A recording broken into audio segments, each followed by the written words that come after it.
सभी आत्मीजनों को प्रणाम, सादर प्रणाम। भाइयों बहनों, आज का जो विषय है और निदान रोग का या मोह का।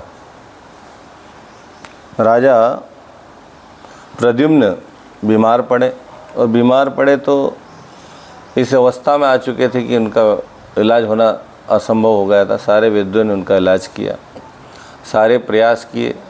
सारे प्रयास करने के बाद भी राजा ठीक नहीं हो पा रहे थे, क्योंकि सारे वैद्यों ने एक जवाब दे चुके थे कि अब राजा का बचना असंभव है। तो सारे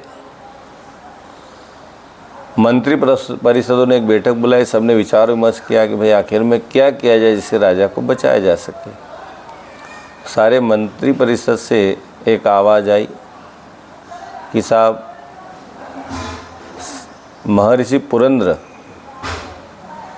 यदि चाहें तो इनको बचा सकते हैं महाराज को, क्योंकि वो आध्यात्मिक शक्तियों के साथ साथ आयुर्वेद के भी बहुत बड़े ज्ञाता है, सिद्धि पुरुष है, सिद्ध पुरुष है। वो चाहे तो असंभव को संभव कर सकते हैं। अब उनको बुलाया गया। महर्षि पुरंद्र आए। राजा का हर तरीके से परीक्षण किया, निरीक्षण किया और एक बात उन्होंने जान ली कि अब राजा के शरीर में प्राण नहीं बचे। इनका बचना तो नामुमकिन है, क्योंकि ये जीर्ण शीर्ण अवस्था में पहुँच गए। फिर भी राज परिवार और महारानी ने कहा कि भाई आप चाहो तो सब कर सकते हो। मंत्री परिषद ने भी यही कहा कि आपके पास अलौकिक सिद्धियां हैं, आप चाहो तो महाराज को बचा सकते हैं। तब महर्षि पुरंद्र ने कहा कि चलिए लौकिक सिद्धियां लौकिक कार्यों में लगा दे, तो इन सिद्धियों का कोई उचित नहीं होता है। ये सिद्धियां रिद्धियां जो भी है मानव के आत्मकल्याण के लिए होती है। ये तो सामान्य है कि भाई व्यक्ति जन्म लेगा तो मरेगा, चलो आज हम इनको बचा भी लें तो इनका शरीर कितना दिन साथ दे पाएगा। इनका शरीर तो पूरा जीर्ण शीर्ण हो चुका है। आज इनकी मृत्यु को हम टाल भी दें तो क्या ये आगे भी जी पाएंगे? शरीर इतना जीर्ण शीर्ण कितने दिन चल पाएगा? का कोई उपचार नहीं।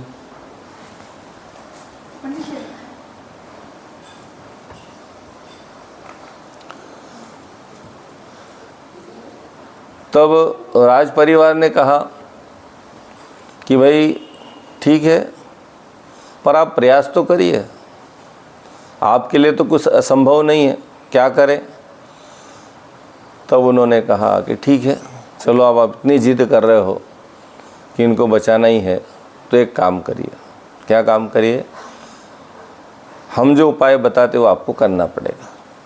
उन्होंने कहा ठीक है साहब, आप बताइए राजा के लिए क्या करना है, हम सब करने के लिए तैयार हैं, लेकिन कैसे भी आप इनको बचाइए।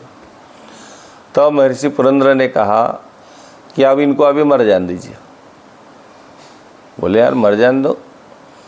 बोले मैंने अपनी सिद्धियों से ये देख लिया है कि ये जैसे ही मरेंगे इनका जन्म तत्काल राज का जो बगीचा है, बागवानी है, उसमें आम का एक वृक्ष है, उस आम के वृक्ष पे काष्ठ के कीड़े के रूप में, काष्ठ कीड़ा जिसको बोलते हैं, उसके रूप में इसका जन्म होगा, इस आत्मा का। आप एक काम करना, उस कीड़े को पकड़ लाना, उसको मार देना, उसकी आत्मा निकलेगी, मैं इनको फिर से जीवित कर दूँगा। सारे राज परिवार वाले, सारे मंत्री परिषद के लोग बड़े प्रसन्न होने का ऐसा भी है तो जी क्यों नहीं हुआ? राजा चाहे, राजा की सेना है, सेनापति है, सब लोग योग्य है, इसमें क्यों नहीं कर सकते? एक कीड़े को तो पकड़ना है। उनने कहा ठीक है। उनने तत्काल राजा का शरीर छोड़ने दिया। राजा ने शरीर छोड़ा, वो वहाँ पर गए, बागवानी में गए और वहाँ जाकर देखा तो एक काष्ठ कीड़ा उस आम के बगीचे पर घूम रहा था। और उसको जैसा बताया गया था वैसे ही उनको दिखा। उनको पकड़ने लगे, पकड़ने का प्रयास किया। दिन भर प्रयत्न करने के बाद भी वो कीड़ा हाथ में नहीं आया और दिन डूब गया। दिन डूबने के बाद में उस मंत्री परिषद के लोग सारे लौट आए, निराश होकर, हताश होकर, परेशान होकर, और उन्होंने महर्षि पुरंदर से कहा कि साहब हम उस कीड़े को नहीं पकड़ पाए। तब महर्षि पुरंदर हंसे और उन्होंने कहा, साहब मैंने पहले ही बोला था आपको कि इनका शरीर जीर्ण शीर्ण हो चुका है, अब इसमें मोह करने की कोई आवश्यकता नहीं है। मोह व्यक्ति के बंधनों को बांधता है। आप तो अब इनका अंतिम संस्कार करिए, क्योंकि जो भी आएगा उसको जाना ही होता है, शरीर छोड़ना ही होता है। पर इससे मोह से होना जाना क्या है। आप सोचिए कि जिस कीड़े को आप पकड़ने गए, उस कीड़े को हम राजा बनाना चाहते थे। उसको पकड़ लेते, उसकी आत्मा को राजा में डालकर उसको फिर से राजा बनाना चाहते हैं, लेकिन वो कीड़ा जिस अवस्था में है वहाँ पर अपने को बचाने के लिए दिन भर जद्दोजहद करता रहा, प्रयास परिश्रम करता रहा। इसका मतलब हर योनि में, मनुष्य हो या अन्य कोई जीव योनियाँ, उसमें वो मोह ग्रसित हो जाता है। इसलिए आज आवश्यकता मनुष्य के मोह के निदान की है और रोग के निदान की नहीं है। आधे रोग मन से आते हैं, मोह के कारण आते हैं, लोभ के कारण आते हैं, और लोभ के साथ अहम के कारण, अहंकार के कारण, क्रोध के कारण आते हैं। तो हमें ऐसे जो पतन के रास्ते हैं, मोह है, लोभ है, अहंकार है, क्रोध है, इनसे बचने के लिए प्रयास करना चाहिए।